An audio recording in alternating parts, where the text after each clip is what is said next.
তো কবিতার নাম হলো বেঁচে থাকার এক রাত। মানে আগামী দিনের জন্য আমি একটা রাতই পেয়েছি। বেঁচে থাকার এক রাত।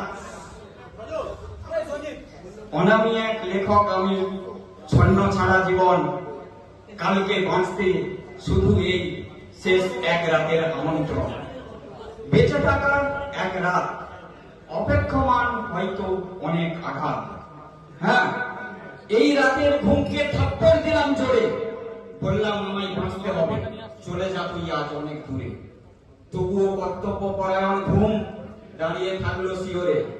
আমি ওর প্রতি নজর না দিয়ে কলম ধরলাম খাতার উপরে।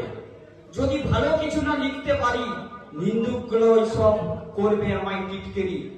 উঠোনে বেরিয়ে আকাশের চাঁদের কথা ভাবি, অজস্র ক্ষত বুকে ধরে জ্যোৎস্নায় স্নিগ্ধতার প্রতিচ্ছবি।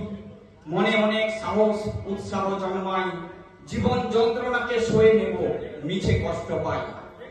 তারপর চোখ যায় তারাদের দিকে, ওরাও ছন্নছাড়া হয়েই থাকে। আবার মনে পড়ে দিনের ওই সূর্যের অবদান, নিজের জ্বলন্ত বদন নিয়ে সৌরজগতে করে আলো দান। তেমনি জীবন যন্ত্রণাও সহ্য করতে হবে, ধৈর্য না থাকলে কি আর টিকে থাকা যাবে?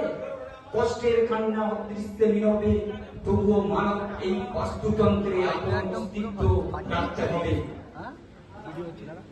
ঢেড়স আর উচ্ছের মধ্যে রয়েছে গুণগত পার্থক্য, সেটা সব মানুষের নেই বোঝার সামর্থ্য।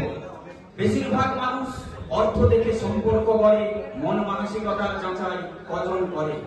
দুঃখের কারণ হলো মানুষ সত্য মানুষকে করে অবহেলা, আর মুখোশধারীর গলায় পড়ায় ফুলের মালা।